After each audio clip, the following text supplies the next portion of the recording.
Hello, everyone, and welcome to the long and winding road. The first episode of 2024. We're heading into year four, everyone, and this What? is this is year four of this. I can't believe it either. You're kidding me. 4 years at the whole Olympic cycle. That's right. And then How long is this road? this Where's road the end of is this road? well, it's not this year. I don't think. I think we still have quite a lot of stops to go on, but overall, it's episode 40 of the show, and I thought, what a way to kick off 2024, year four of this show, than to have a first timer on, long time listener, first time caller, so to speak, and that's of course one of the head honchos here at Post Wrestling, and that's my good friend Wai Ting, and here he is with all the technical expertise, adding some banners down here below. If you're watching it on the YouTube, and I do not know why you would not be watching this on the YouTube. Do you know, Wai? Thank you once again thanks for coming on to the show. I appreciate you accepting the invite. Oh, you had to, drag me over here. I mean, this was so. As some of you know, I guess I am somewhat responsible for like making the graphics every single month for Long and Winding Road and for publishing the shows. But this is like a show that I did not want to jump on, really that willingly, and it's not because I don't like the material nor dislike you, WH, for any reason. No. It's because I felt like stress almost, because this to me is the show that is for the real hardcores, the people with the most in-depth knowledge about this stuff. And I, like, to be quite honest, like, I know a lot about maybe the actual performers themselves, but I like a lot of the sort of inner workings of, I guess, the storylines are real blind spots to me when it comes to All Japan Pro Wrestling in the 90s. So I guess I just I don't know. I don't know if I don't know if I'm good enough to do this, WH. No. See, but we want the people who aren't also, versed in the lore or the continuity of everything to come on along with the experts, because I want people who feel like, oh, that show's too dense for me to jump into. No, it's not, because we want people who, are casuals to not only watch and listen to it, here at postwrestling.com, but also like to participate on the show itself. And so, I've had numerous people who aren't, hardcore All Japan fans of all hardcore fans of the King's Road style to come on, and they have acquitted themselves well, and I have every confidence way that you will acquit yourself very well on the show. But also, selfishly, like, we don't podcast so much together regularly anymore because of you're so busy with everything else that you don't do MCU later regularly, and that's with me and Rich Fan these days, and he's a great partner to have on that show. But I thought I would like to do something with Wai. Maybe he will graciously accept a guest spot here on the first episode of 2024. I do miss podcasting with you on a more regular basis with MCU later, and you could really blame my 17-month-old for that. It's entirely his fault that No. I can't blame young Oscar for anything. He's so cute. And I can't wait to come by and hang out with you guys and play with him a bit more in the playpen. WH is really a fantastic playmate for little, like, I don't know, toddlers. He's great with kids. So anytime, maybe I'll get him to jump in to review this the next edition of Sure. Sounds great. Yeah. I would look forward to it. What is a 17-month-old take on the history of Masawa versus Kawada? There you go.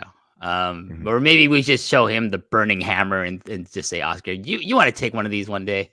Maybe he'll say no. Maybe he'll say no. Probably say no. They're incredibly limber. You'd be surprised that Wow. he probably burning hammers himself on a daily basis as he's learning to walk.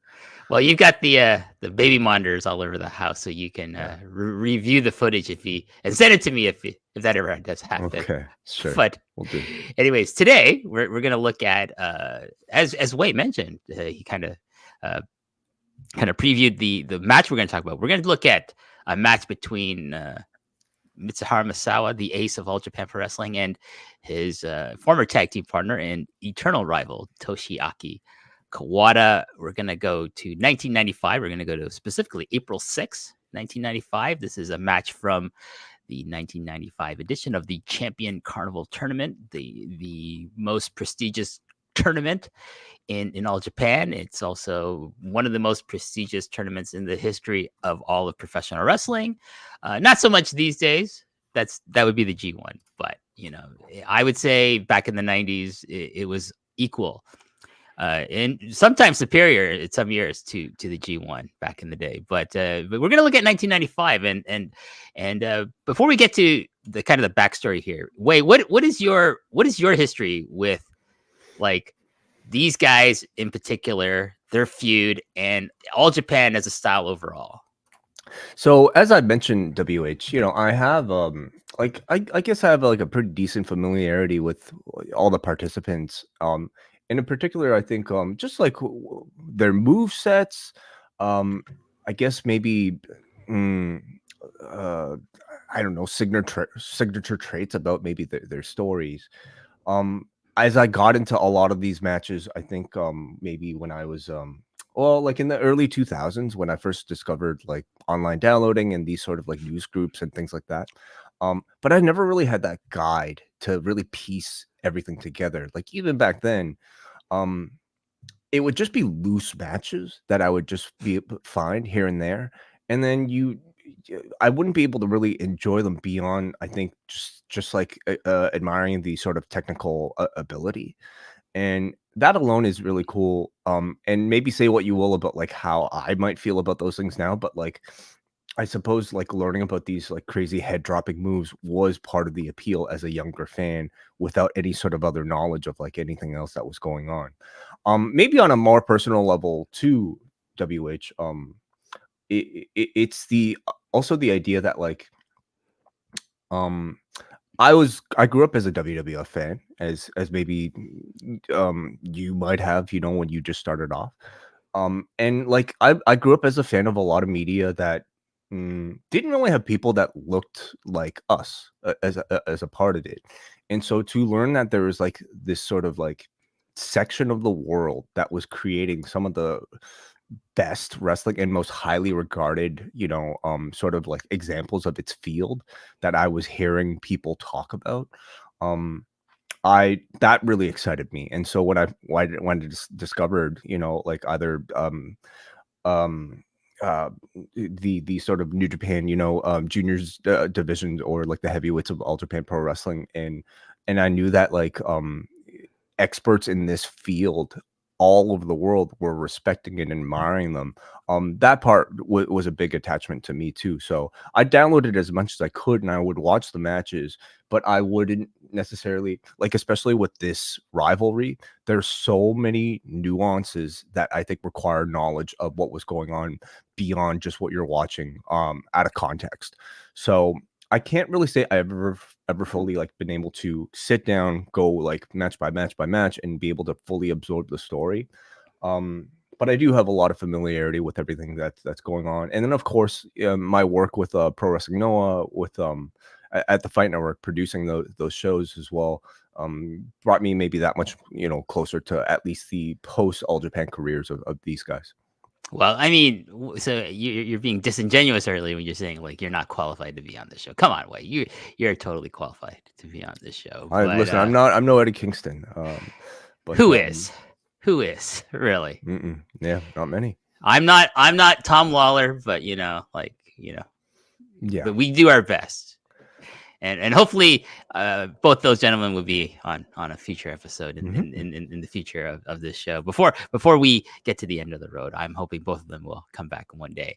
But let's talk about Misawa versus Kawada. So briefly, for those of you who don't know, Mitsuharu Misawa and Toshiaki Kawada pretty much started off in All Japan about the same time. Misawa was a year ahead of Kawada. In fact, they were schoolmates, and he convinced Kawada to come join the All Japan dojo. Even though Kawada wanted to join New Japan Pro Wrestling, he said, "No, come to All Japan. It's awesome here. I love it here." He did. He joined him, and then they would be, like kind of rivals as young boys in the dojo system and on shows when they were starting out in their careers. They would both go on their excursions. Misawa would come back before Kawada, and pretty soon they would start teaming together. And then team up with Ken Kobashi and Tsuyoshi Kikuchi to form the Super Generation Army, and famously have their big feud with Jumbo Tsuruta and his army, the Tsuruta Gun. But they were an awesome tag team, Misawa and Kawada.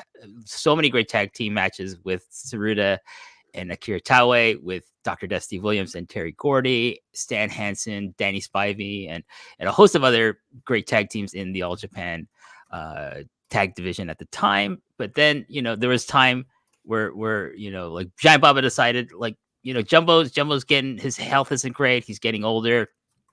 I need to retire him, but who's going to be our rival for Misawa? And he decided, well, who better than Misawa's tag team partner and longtime friend, Toshiaki Kawada. So they split up.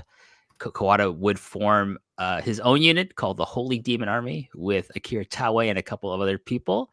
But and then they would have a series of classic tag matches, 6-man matches, and singles matches, of course. And this is one of them. This is an interesting point in the history of this rivalry in 1995, and particularly for Kawada Way, because if you look at Kawada's singles matches at this time, about a month earlier, he was actually the Triple Crown champion. He didn't beat Masawa for that. He beats Dr. Dusty Williams for that title, who was the guy who ended Masawa's first reign. So it's that's a big element of this, is that elusive singles win for Kawada, or any kind of win over Masawa at the time. So, Kawada that was his story. So that was his story. And he's yet to finish it. He has yet to finish it at this point. Yeah. So earlier, so we're looking at April 6th. On March 4th, he lost the Triple Crown to Stan Hansen. And then so he's going into this match with he's a bit down, obviously. So he needs a big win.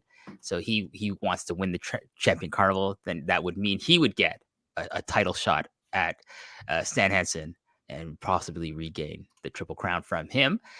That doesn't happen. We'll talk about the aftermath. But who does win the actually entire Champion Carnival is actually Misawa, and he does actually get his title shot. He will win the title from Stan Hansen. I'll get a bit more details about that at the end of the match review. But what's interesting is that this is about a two months earlier than what we're gonna see.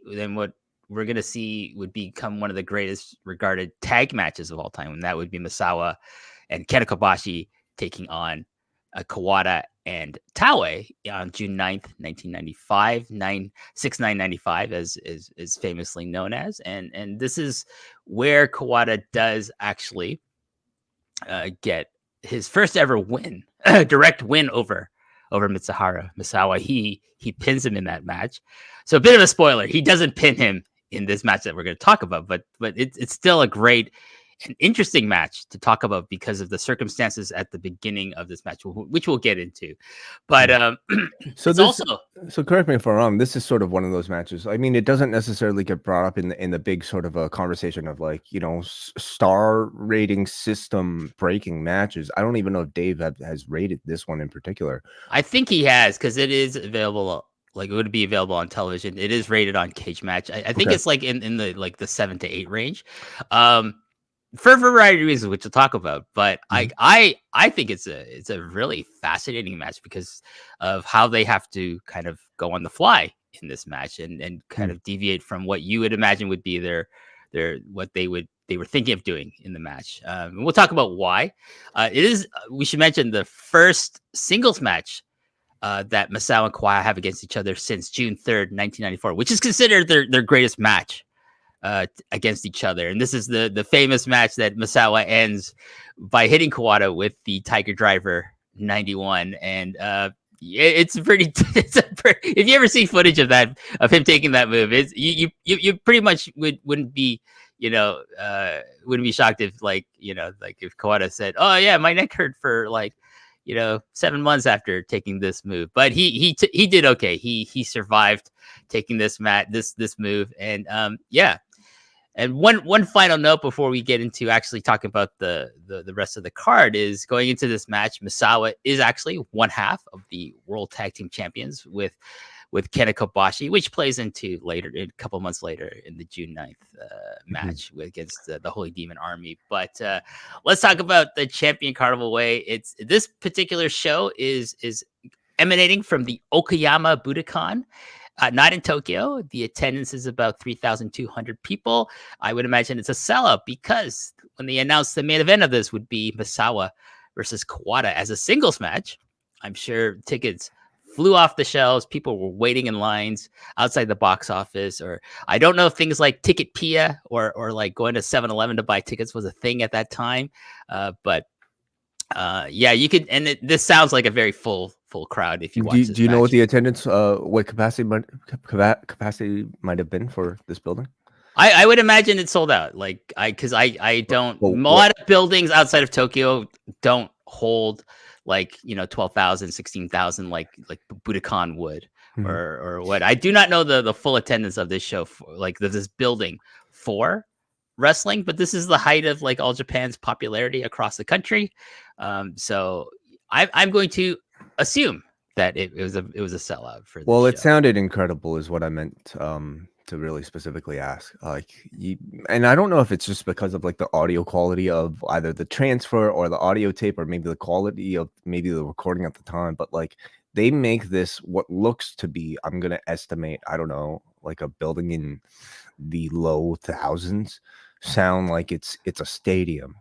So, and I'm sure the match contributed to that as well. Oh, for sure. It's not common that you would get a singles match of this magnitude outside of Tokyo, and for them to get, and for the fans of Okayama to get it for something as important as the Champion Carnival was a big deal. So like, and you can tell right off the bat they're like so excited to watch these two lock up.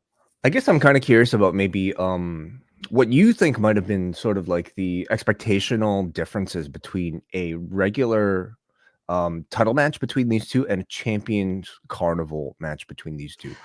Do you think people expected this to be one of the times where Kawada could have finally got his win? Yes, because in something like a G1 or a Champion Carnival setting, it's rife with like upset possibilities because people are always like thinking about. We do this today, with like tournaments. We think about, well, if this guy upsets this guy, if this guy is the spoiler, then this will happen. This scenario will happen. This will lead into, like, for example, the G1 will lead into like Wrestle Kingdom's main event or what have you. So the possibility of Kawada finally getting that singles win over Masawa is very, very, very high. And people been waiting for it. Like, I think one of the things people sometimes forget maybe is that a lot of people were behind Kawada's story of beating Masawa.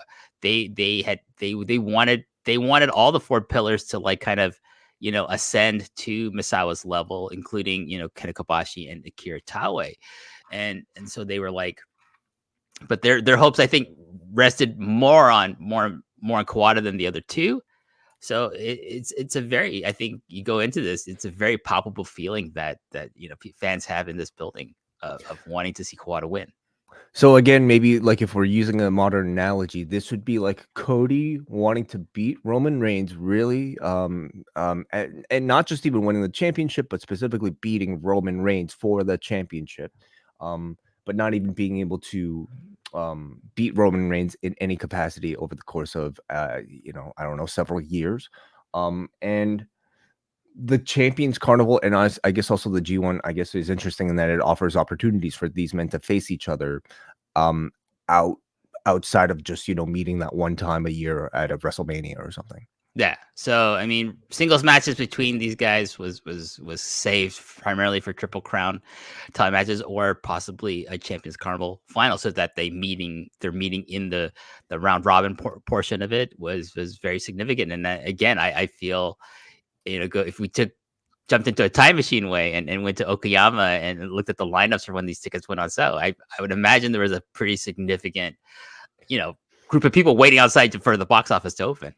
3,200, by the way, is the number that you wrote down in your own notes, WH. So you actually had this. Yes, I got this information from our good friends over at Cage Match, but I don't know what the full capacity of this building is. So I imagine it's 3,200 people, 3,200 people. So let's talk about like just the card. I like to talk about, put context to some of these matches by talking about what the other matches on the shows were.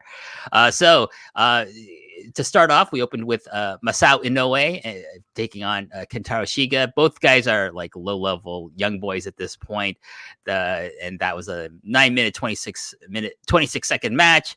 Next, we have the tag team match, the Super Generation Army, consisting of Satoru Asako and Tsuyoshi Kikuchi, taking on the team of Manukia and Mossman, who would later become known as Taiyokea, and Ryukaku Izumida. And the Super Generation Army went over in 12 minutes, 44 seconds. A singles match sees Jim Steele, then known as the Lacrosse, a masked wrestler, taking on Mighty Inoue and defeating him in 5 minutes and 24 seconds. Tag team match, the old guy tag team comedy match, Roy. I'm sure a staple of viewing that you would enjoy, I think, very much. Haruka Aiken, aka the man who likes to spin into the crowd, and Masanobu Fuchi, who's still wrestling, just celebrated his I forget what his anniversary is. He's like in his 70s way. He's still wrestling. And he just celebrated some great pictures of him with Great Kojika, who is the founder of Big Japan Pro Wrestling, who was an All Japan wrestler and Atsushi Onita, who famously, Masanobu Fuchi, created the Memphis stadium concession brawl stand in Memphis, I believe, against the Moondogs. I believe that was who they made that match famous with. Anyways, they took on Mitsuo Momota, the son of Riki Dozan, and Russia Kimura in a match that's listed as 16 minutes and 31 seconds, which I'm sure felt maybe twice as long, because these guys had fun in their matches and the fans liked it, like the comedy. But come on, these guys are way over their sell date, in my opinion. Maybe it's an amazing match. Have you actually seen it? Well, I have not. The only Russia Kimura match we have ever reviewed on this show was him and Baba taking on Hansen and Tenryu. I think, was it Hansen and Tenryu? Yes. Well, maybe if I get invited back onto this thing, maybe this is the match. That's one that you're gonna pick. If it's on tape, we'll see. We can look for it. Let's get into the carnival itself. We have Doug Furness with 4 points, defeating big Danny Spivey, who also has 4 points at 9 minutes 38 seconds. Kenta Kobashi with 10 points defeats Takao Omori, who has 0 points at this point, 14 minutes 46 seconds. Akira Taue, 10 points, defeats young boy Jun Akiyama, who had 6 points in 10 minutes and 26 seconds. And then the semi-main is a 6-man tag team match. Giant Baba, Stan Hansen, and Yoshinari Ogawa, who is still wrestling to this day, taking on the team and defeating Danny Crawford, Johnny Ace, and the Eagle in 14 minutes. Who's the Eagle? Johnny, the Eagle was, I believe, George Hines is the Eagle. So he was also teaming with the Patriot. I don't know if this is when the Patriot has left All Japan. He's gone to the WWF. Maybe at this point in 1995. I think that's about right. Maybe 95, 96. Patriot is gone from All Japan, and he's gone over to the Eagle. Yes, George Hines. I was right. All right, very good. That's a test. There you go. He was one of the few wrestlers who stayed after the Noah Exodus. There you go. And of course, that leads us to our main event, which we will talk about. Mitsuharu Misawa taking on Toshiaki Kawada. Both men have 13 points. They're tied way going into this match. So let's talk about the match itself. We start off and we see both men circling one another, and then they lock up. Masawa gets a side headlock, but Kawada shoots him off, and Masawa hits the ropes and connects with a shoulder block that Kawada absorbs, and then they do the same spot again. Masawa tries for a third time for the shoulder block, but Kawada catches him with a boot to the face, and about a minute into the match way, and this is where Kawada breaks Masawa's orbital bone. Legit. Ooh, wow. So a minute in, and considering that they're going to wrestle for quite a while after this match, after this spot, it's pretty amazing. So obviously, Masawa tries for a spinning elbow, but Kawada blocks it. Let's stop there. I had no idea he broke his orbital bone in this match. Now, was this an existing injury? Was this an injury that he would have later? Because I guess I heard about an orbital bone injury at some other point for him. But okay, so it makes sense why he would pause for so long after this particular exchange.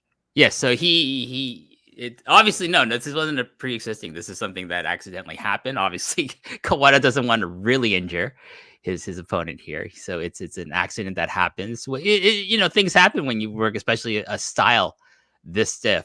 So Masawa's orbital bone has been broken. I don't think he realizes it because he does try for a spinning elbow that Kawada blocks, and I think that's the point where Masawa he realizes, wait a sec, this really hurts. This section of my face really hurts, and he pauses.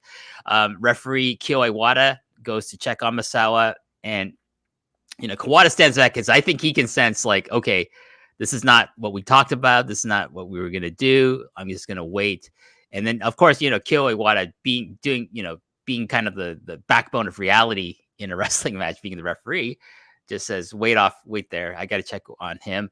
And there's this prolonged period, at least, excuse me, at least it feels that way for Masawa to try and get back to his feet and kind of like, let Kawada know, like, I'm okay. And this is like when the first real big Misawa chant breaks out, because the crowd, I think they're sensing, what, this doesn't seem like a normal part of the match. And then you see Masawa in the corner, kind of like getting his bearings, trying to like suss out how bad he feels. And there's Malakea Mossman, like, as a second, kind of like checking in on him as well. If you watch it on YouTube, you'll understand. But if you're just listening to audio, like we're looking at some photos that Wai has like screen captured to kind of give context to this. Let's see, and then Masawa, finally decides to continue with the match way, and because he knows that if he forfeits this match, he will screw up the entire booking of the rest of the carnival. Yeah, not to mention, I guess this would have been a technicality to somehow maybe close this very, well-built years-long rivalry, but still would have thrown off a lot of very, very careful plans. There's still pretty, like about maybe like halfway through, if you consider like how many points each man has, like at 13 each. So there's a point where, like, if he forfeits, then Kawada would get the advantage on him, and that's not what's meant to happen, because Masawa is the one who has to go into the finals, and spoiler, he goes into the finals against Akira Taue. So if Kawada wins this match, it's going to screw up the entire booking, and we'll talk about kind of the booking of both these guys towards the end. But like it's Baba carefully planned this out to like make sure Kawada had the results he did, and that Masawa had the results he did, and especially Taue had the results he did. And this is like kind of like Taue's kind of like, part of his ascension as a singles wrestler. So for Kawada to like get the win over him by forfeit would have like screwed all that up for Taue as well. And for their greater rivalry just with each other, I mean, I guess you could always roll with the punches, in pro wrestling, but were there instances where real life injuries might have had them alter, I guess this more of a sort of decade long feud? No, I mean Kawada broke his arm, right? In the match in the Tokyo Dome match where he wins the title from Masawa. He wrestled for another 19 minutes or so with a broken arm. This is where he invents the Genzo bomb because he can't herk up, Masawa fully into a power bomb. So I'm just gonna drop him on his head. And it's the Genzo bomb. That's where it gets invented. Yeah. Okay. All right. Well, no time off and new moves as a result of these injuries. Well, that's good. Oh, you're muted, WH. They lock up again, and where I'm certain this is where Masawa has told Kawada, "Hey, my eye is completely screwed up. Be careful around this area of my face." And so they in which you see Kawada actually adjusting his style to take care of Masawa and make sure he doesn't strike him there. They strike exchange. They strike. They do a strike exchange, and Masawa sends Kawada to the outside. And Masawa, though, like I think he forgets he's injured because he insanely decides to do a plancha, and seemingly looks like he hits Kawada head first and eye first as he's coming down from the top over the top rope onto Kuada, who's on the floor. So it's kind of funny. I think that Masawa himself has probably told Kuada, "Hey, take care of me," but then he's like, doesn't take care of himself. So, well, you got to get your shit in. Got to get your shit in. That's right. Masawa's seconds on the outside take the opportunity to give him a cold compress to bring down what I imagine is the swelling around the orbital bone area. There's some more strikes.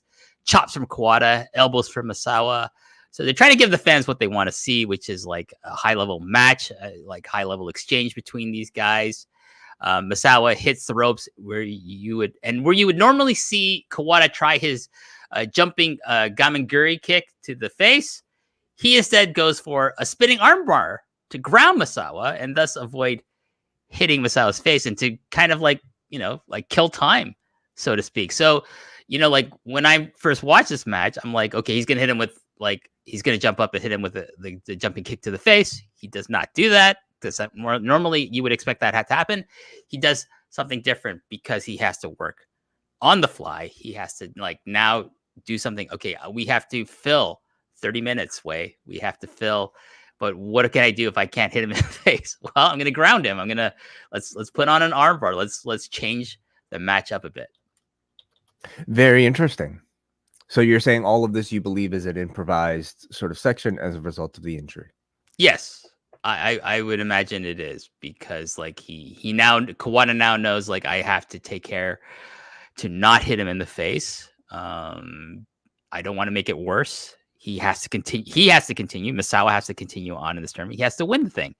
So if he gets injured, if I injure him further, that's not good for the company because he is he despite his own ambitions to become ace of this company and defeat Masawa, he's still a company man. He doesn't want to actually hurt anybody. He's a professional. So Kawada takes the dominant position and applies a surfboard to Masawa.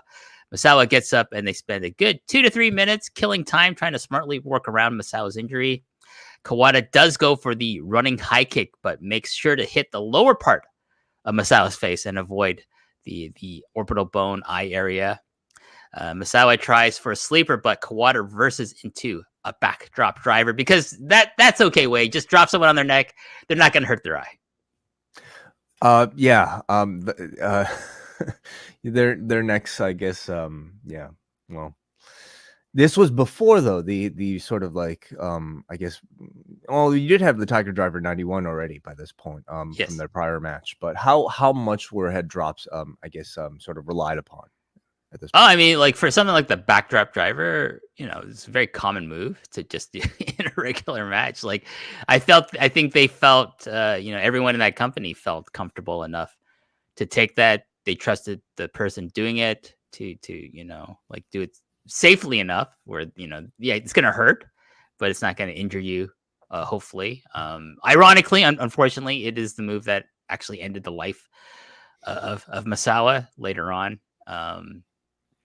But yeah, at the time, no, you'd think, it's dangerous, but it looks painful, but it was very common. No one at that time thought anything about doing the move or taking the move. And even to this day, it's a very, very, very common move in Japanese wrestling and in North American wrestling as well. So Kawada tries for a cover, but Misawa is too close to the ropes, and from here he rolls out to the floor. Again, a smart move for Misawa and Kawada to do the backdrop driver spot at this point in the match, as it gives Misawa the logical excuse to roll out and go to the floor, kill some time, like delaying it. So I don't think, like, my hypothesis is that this move was not meant to be this early in the match. He's going to probably do it later, because it is a match. Is a move you save for like maybe the crescendo of the match, not so early into it. But again, I think they're like working around his injury, and like, we got to, do things that make sense and kill time, get do as little contact as possible, but we still give the fans a good match. So Masawa rolls in back into the ring, and Kawada immediately goes after his neck with kicks and a big knee drop. Again, working the match to keep Masawa's eye as safe as possible. Kawada then goes for a series of rest holds, including a front chancery and the sleeper. And then one thing I noticed is that a lot of Masawa's offense that requires a degree of precision is off a hair or so because of his injury. He doesn't have maybe the correct depth perception anymore. He can't see as clearly. So, he like some of the kind of moves he would do, like kind of strikes that require like things like from the top rope are, they don't look as precise, or he just doesn't do them at this point because he doesn't feel the confidence to execute them as well as he would normally do. Interesting. Have you read interviews or anything where maybe you've actually gotten some insight into what he was feeling at this time or anything like that? No, a lot of this. No, because one, like, if they exist, they're all in Japanese. They're not translated, as far as I know. And at this time, they're not really talking. Like revealing secrets. Oh yeah, me and Kuada, we worked it, so like he wasn't gonna hurt me anymore. They weren't gonna talk about that at this point in wrestling. So no, this is just all my speculation, my learned interpretation. That's correct. Masawa is able to gain control of the match and sends Kawada to the outside, but instead of his expected spot of going for the elbow suicida, he instead just rolls out to the floor and whips Kawada into the guardrail. So it's interesting, like he doesn't feel the confidence to do something he would normally do at this point in the match. And what you as a fan would expect, he instead just plays it safe, and smartly so. I don't criticize any decisions either of these men make in this match to keep Masawa as safe as possible. Masawa jumps onto the apron and does a run off of it, but Kawada is waiting with a kick to the stomach. I'm not exactly sure what he was going to go when he's running off the apron to what exactly. Maybe he's going to go for an elbow to make the fans happy. But Kawada was like saying, "Nah, that ain't happening, bro. Here's a kick to your gut instead." Usually, I'm assuming it's some version of a double axe handle, or maybe he's just gonna jump in, say hi or something, tap him in the head nicely. Well, with Masawa, it's probably an elbow, probably a running elbow of some sort to the face. So Kawada goes back into the ring, and he's waiting for Masawa to get back to his feet. When he does, Kawada does something I have never seen him do in a match before, and that he does like this kind of weird somersault plancha. So he grabs the ropes, he hurls himself over the top rope, kind of like in a plancha. That he does a bit of a spin that thankfully misses Masawa's face altogether, but does catch him in the shoulder, and I'm sure that sucked just as much as if he did get hit in the face. It wasn't the prettiest dive, but maybe memorable simply because it was Kawada doing it, and I suppose impactful enough to get it. I don't think he's done it before, to my knowledge, and I certainly don't recall ever seeing him doing it afterwards. So this is like the first time I've ever seen him do a kind of move like this at all. So do you believe this was also an improvisation as a result of the orbital injury, or was this something he was just like, hey, I'm just gonna dive, why not? Yeah, this match is already going to shit anyway. Yeah, I think he's probably just like thinking, let me try something different, like just to All right. maybe try to save the match, salvage the match in his opinion, maybe. So why Huh. not, right? It just try it. It's in Okayama. It's even though it's televised, it's not in Tokyo. So like maybe he feels if I fuck this up, I'm not too many people are gonna notice it. Kawada tries for a power bomb on the floor, but Masawa blocks it, and then Masawa then goes for and hits a tiger driver onto the floor. Again, Wade, this is so smart because now you've given them as a dangerous looking move, a tiger driver, not the 91, just the regular one, the back bump one.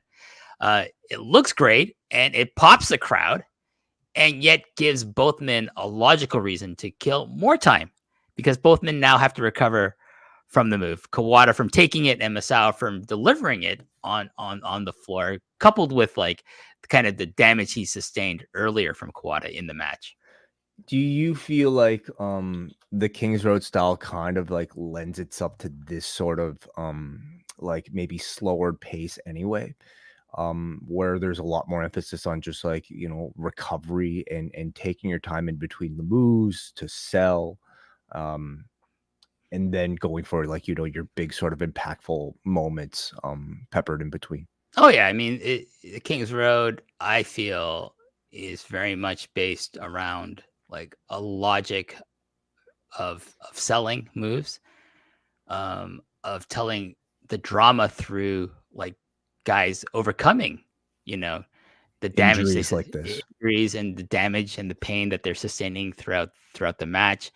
And so it makes a lot of sense that fans aren't going to be like thinking, oh, they're just he did that to kill time. They're thinking, oh my God, he fucking hit him with a tiger driver on the floor. This is like, in the tiger driver, even the regular version is still considered like a devastating move. Like for lesser opponents, it would be something that Masawa would win with, right? Mm. Against Kuada, Kobashi, or Taue or Stan Hansen, not so much anymore. But it would be doing enough damage that they would be like hurting from it. Mm. Masawa rolls Kawada back into the ring and goes for a pin, but only gets a 2 count. Masawa shoots Kawada into the ropes and tries for a tilt-a-whirl, but completely botches it due to not being able to see better. So this is, again, one of those moves that he would normally hit probably 100% perfectly and it would look beautiful, but he does not because he probably mistimed catching Kawada coming off the ropes because of his injury. It was a very notable blemish from these two in the body of this match. Maybe the most notable one, unless you might want to consider the sort of kick to the head at the beginning, maybe a botch. But this was maybe one of those very perhaps rare instances where you're like, okay, that was not the way it was supposed to look. But they don't just redo it; they just keep again, just keep pause, kind of reset as if it was just a normal occurrence, and then they just roll with it. Yeah, and so Masawa, he goes for his spinning lariat off the ropes, and he gets a 2 count off that. They then start going for their finishers and signature strikes, including stiff elbows from Masawa, and Kawada kicks to the forehead that definitely avoid the orbital bone area. So he's aiming for his forehead area, and I feel like my kind of theory is that now Kawada's like, okay, you know what, I feel confident that I'm gonna do some of my signature strikes, including the Kawada kicks. I'm not gonna hit him in the eye, so I'm gonna go for them. So there's another flurry of strikes that Masawa wins with his what the announcers call the Kibishi elbow, which Kibishi basically translates to means like strict. If you say someone is kibishi, it means they're strict. They're like, they don't compromise, things like that. So, which you can say is also being stiff. So they're saying the kibishi elbow means stiff elbow. This is actually the first time I've ever heard it called a kibishi elbow. So that was kind of fun to listen to and think, oh shit, that makes sense if you translate it from Japanese into English. Well, what exactly is the visual distinction of this kibishi elbow versus a regular elbow? Is it the charging one? The one? No, so this one is just him like kind of like rearing back with his elbow and just putting a bit more oomph onto it. You know what I mean? Like versus like there's a series of ones that he does like they're just like kind of the precursor to like just hitting you really fucking hard. This is the one where he hits you really fucking hard. Is the knockout shot. It's the knockout shot. It's what, like, if you're like, for example, Chris Hero, who adopted a lot of the strikes of Misawa, like that's his knockout elbow. That's the one he's like, 15 minutes into the match and he's like hitting someone with it to try to win the match or get to setting up for his finisher.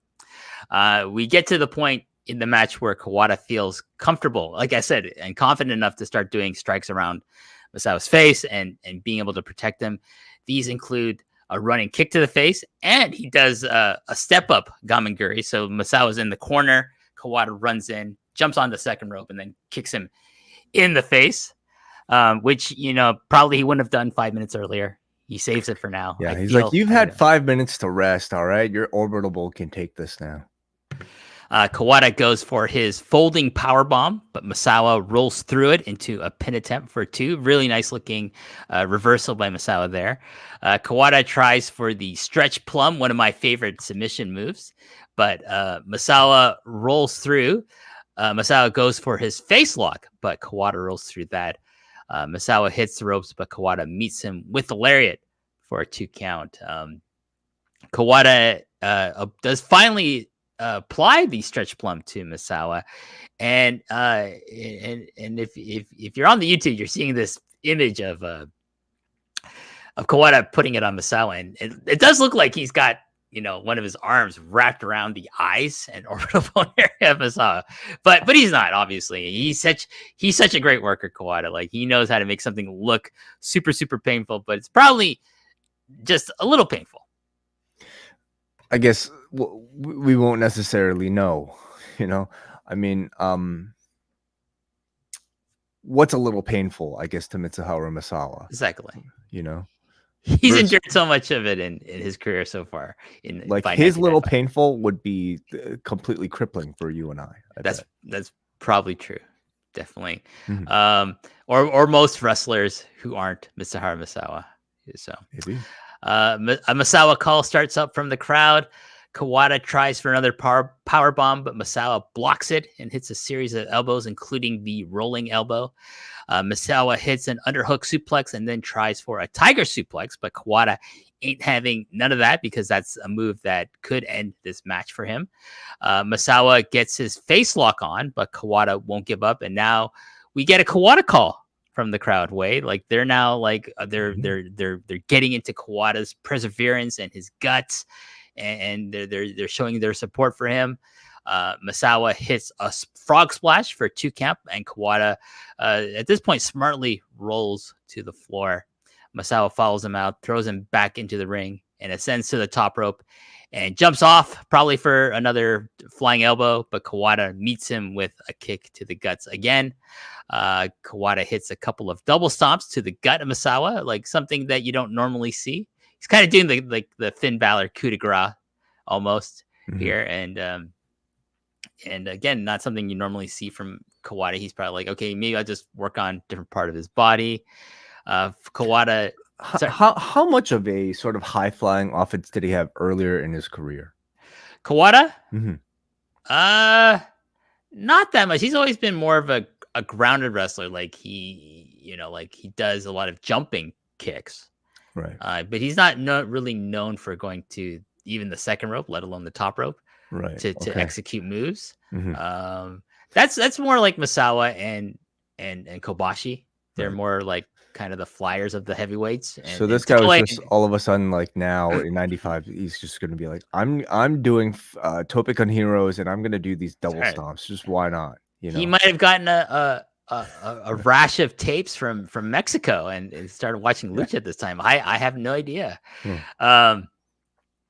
Kawada finally gets Misawa up for his powerbomb, but instead of doing the folding pin version, he kind of jerks Misawa up and tosses him forward, which I don't recall seeing that often, him doing that, because and then I'm like, wow, what went on there? And then you just hear Misawa land with this thud, like he just hits the ground. It's just like that's not good. But again, trying to do something different to maybe make this match look, make kind of like and make it better, because maybe both men feel like like this is not going how we planned originally. We're gonna have to make it on the fly. Maybe they don't feel they're happy with it, so they just got to do things that make it look a little bit better, including like just throwing, power bomb him like a release power bomb, which you don't normally see Kawada do. Kawada is able to get a 2 count out of this move, but Misawa kicks out. Obviously, stretch plum is put back on. There is another intense exchange of blows, and the ring announcer tells everyone 5 minutes remain in the match. So I don't feel like when this point comes way, like for me, like the delay spots at the beginning after Masawa first gets injured, it's noticeable. But everything they do after that to like quote unquote kill time, I don't feels like it makes the match seem longer. So when the announcer calls for 5 minutes, I'm like, oh wow, 25 minutes have already passed in this match. That's amazing that these two were able to work around this injury and still give the fans a match, because they're into it. They're liking this match. They're loving it, actually. Oh, very much so. Yeah. I mean, honestly, I wouldn't have known that really anything was the matter. I guess I would have just interpreted that opening sort of delay as like a unique way to sell maybe a bigger story, or at least this opening flurry that might have, hurt a bit more than usual. But the rest of the match I thought played out exactly as I think I would have expected, in terms of at least quality, other than maybe the tilt-a-whirl backbreaker botch. But beyond that, like, there's really nothing the matter to my eyes.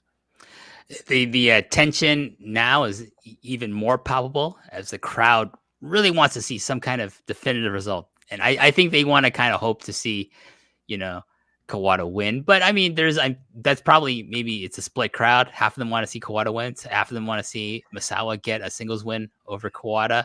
And was this always the case, like throughout their history in singles matches, or has Kawada by this point garnered maybe that much more equal support?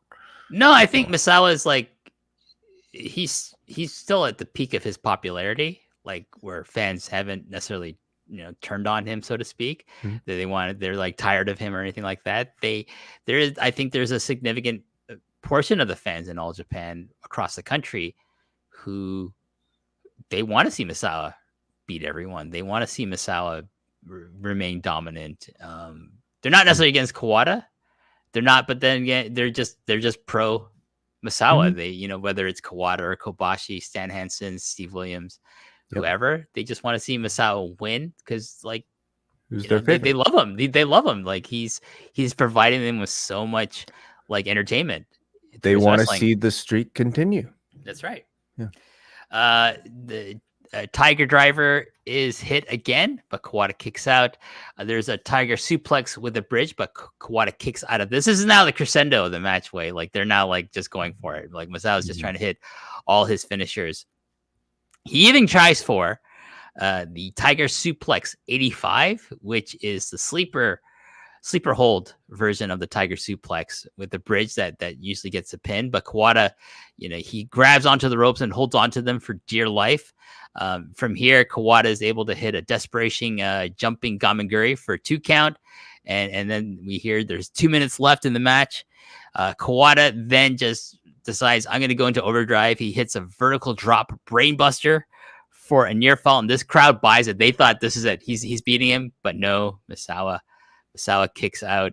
Kawada hits a folding power bomb, but Masawa barely is able to kick out of that.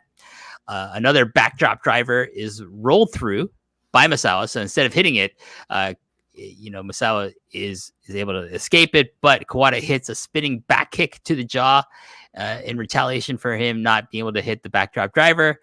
Kawada tries for another backdrop driver, but then the bell rings and we have a time limit draw away at 30 minutes, 29 of which Masawa wrestled with a broken orbital bone. That is insane. Absolutely. I feel like I was just kind of enjoying this match, maybe as not as the sort of exhaustive, maybe epic, main chapter, but like as an in-between chapter between their actual title defenses. I thought this was just a really excellent, 30-minute match. And how could it not be when you're talking about, perhaps the greatest rivalry in all of wrestling, but with both men in the middle of their primes. I didn't even know about the orbital injury, and that completely seems to maybe recolor I think my interpretation of it. Uh, so incredibly impressive that they managed to pull this off based off of something that intense. So I really enjoyed the match just even as a whole without understanding the backstory. Yeah, I mean, I think if you were to see this, like if you're a fan in Okayama, not used to getting like big matches necessarily, but just getting basically a house show, like you get first it's announced, so your expectations probably pretty high that you're going to get an excellent match. And then, obviously something is wrong with Masawa, but he toughs it out and he still gives you a really great performance, especially, put into context that he is injured and it's a serious injury, like having a broken face, essentially. Not being able to see probably out of one eye is like for him to like tough it out.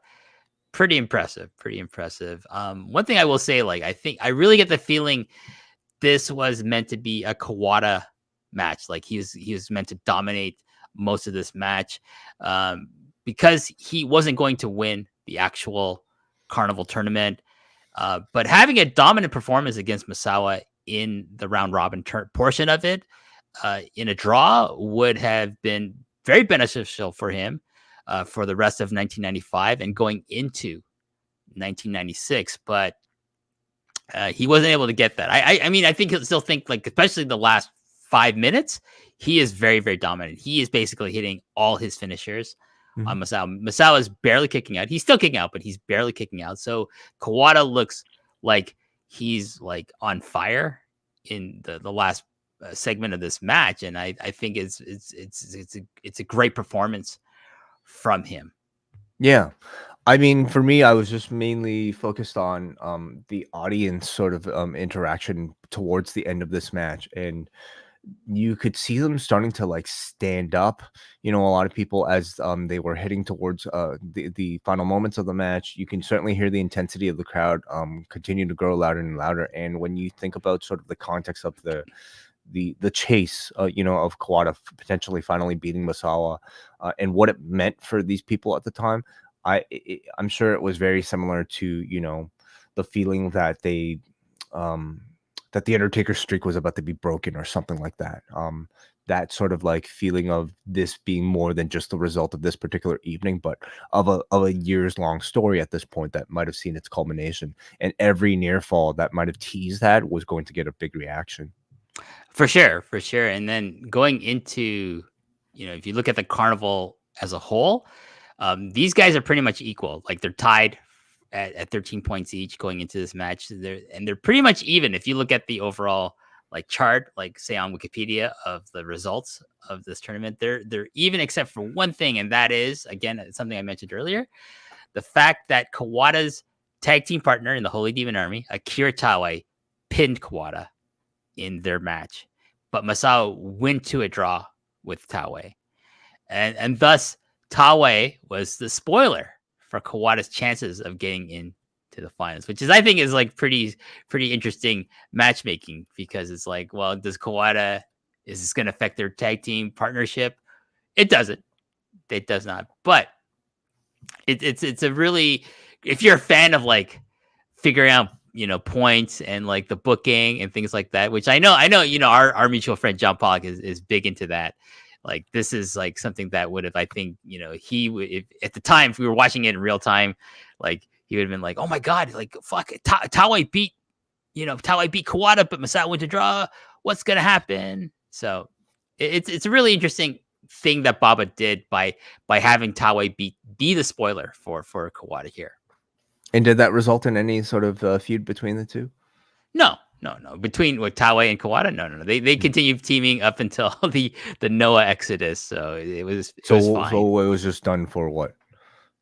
I think just for the fans to be to push Taue. I think more than anything else, to give Taue a big rub, because he would be the one who would go into the finals with Masawa. In a match, Masawa would win.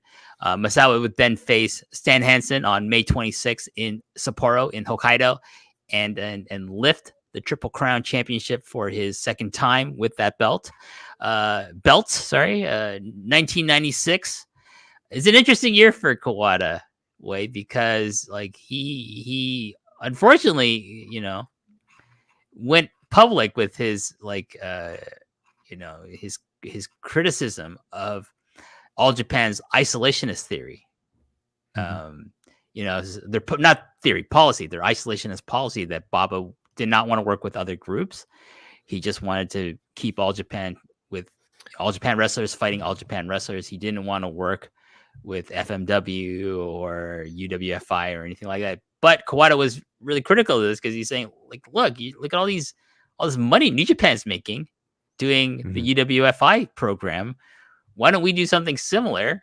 But here's the thing, Wei, you do not criticize your boss in public. So 1996 would see Kawada kind of being on Baba's bad side, kind of being, so to speak, in the doghouse. And you see, like, Kobashi gets a run with the Triple Crown. I think also Taue gets a run with the Triple Crown. And I would imagine that, if he didn't say anything, that 1996 would have been the year for Kawada to maybe get that elusive win. Who knows? Like, that's just my theory.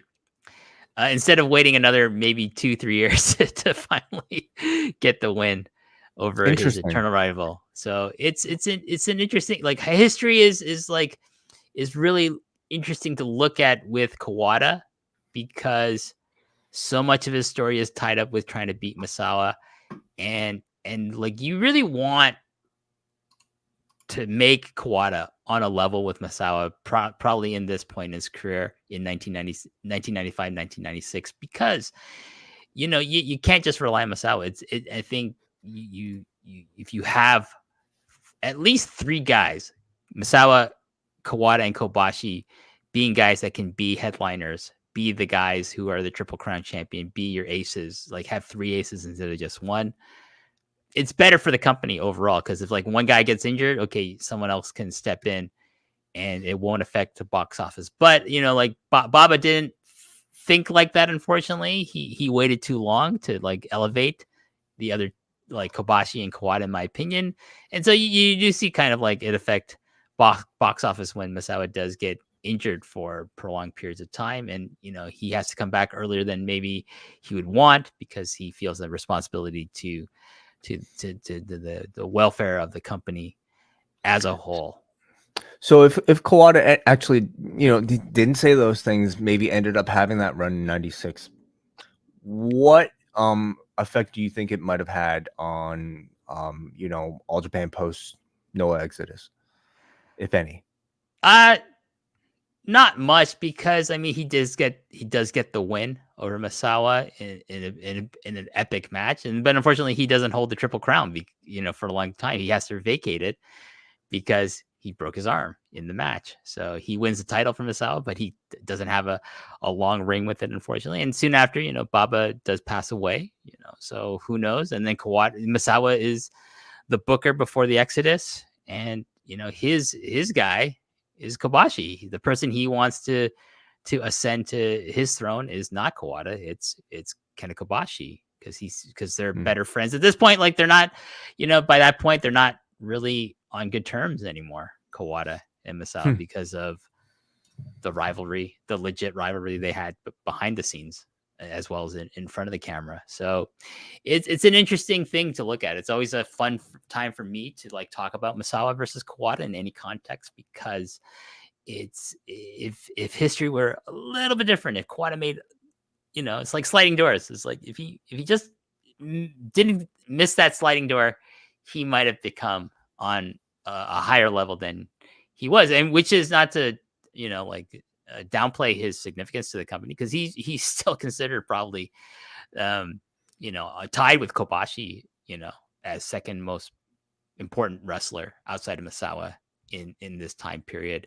But he does get the win in June in the tag match. He gets his first win. So that's why I think 96 was going to be the year that he gets everything, Mhm. because I think that match, that tag match, is the primer for the pushing of Kawada in 1996. All right.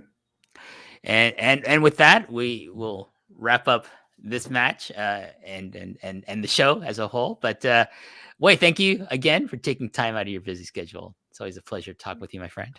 Thank you for having me. What an honor and what a privilege. I hope people learned something from you. I certainly did, WH. So thank you very much.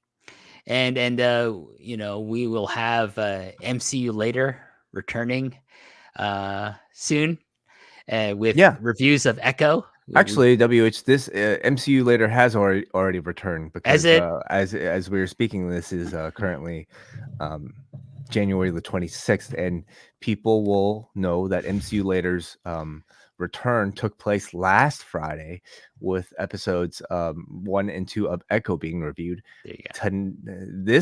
Tonight, I should say, MCU later's episodes 3 and 4 of Echo will be reviewed in the Post Wrestling Cafe, and a great job you two did. Oh, thanks. See, here's the thing, because Wai actually has the keys to the time machine. I don't, so he's able to go into the future and listen to all the podcasts and ahead of time. So what do you mean? What do you mean? You mean the past? You mean I just have a better memory than you? No, I refuse to admit or acknowledge that way. I just say you have a time machine. You and John have time machines. You don't do it for bad things. You don't go kill terrible world leaders in the past, or get the lottery the lottery numbers for the Lotto Max for $70 million.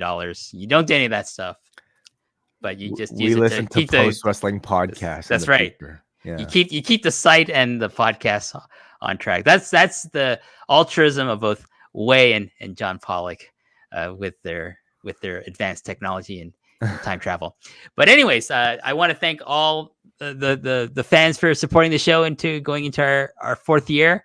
I'm hoping to have like some really cool new guests like Wai on the show this year, as well as some incredible returning guests, and talk about some big matches. We still have tons of big matches. I have not yet talked about the 94 Misawa-Kawada match that we have referenced in this review.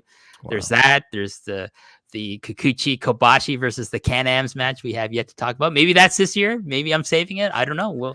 We'll see. We'll see. The Rusher Kimura match you have not. Wait, you go look for it. You go look for it, and then if you find that match from this show, if it's televised, we'll if you want to come back, you want to review it, I'm more than happy to do that with you, my friend. Let me just say, I continue to be. This is me being serious now. I continue to be very sort of.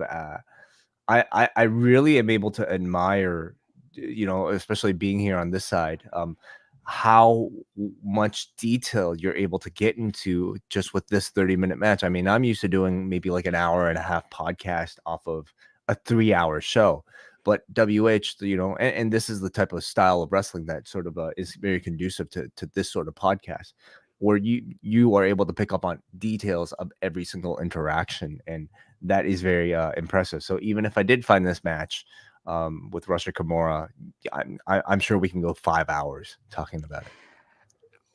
Well, no, my voice would probably give out by then into hour 1, as it might be doing right now. But it's a challenge. You go look for the match, Wai. I leave that to your capable hands. And but thanks to all the fans for supporting the show. Thanks for buying the t-shirt still. It's still selling, Wai. Hey, it's the biggest seller over at store.postwrestling.com. We got Post Perez coming out in February. We got MCU later. We got big plans for this show, that show. A lot of my content here at Post Wrestling. A lot of big plans, and I can't wait to reveal them slowly but surely to everyone. But until next time, thanks for the support, everyone, and until next time, I will say goodbye.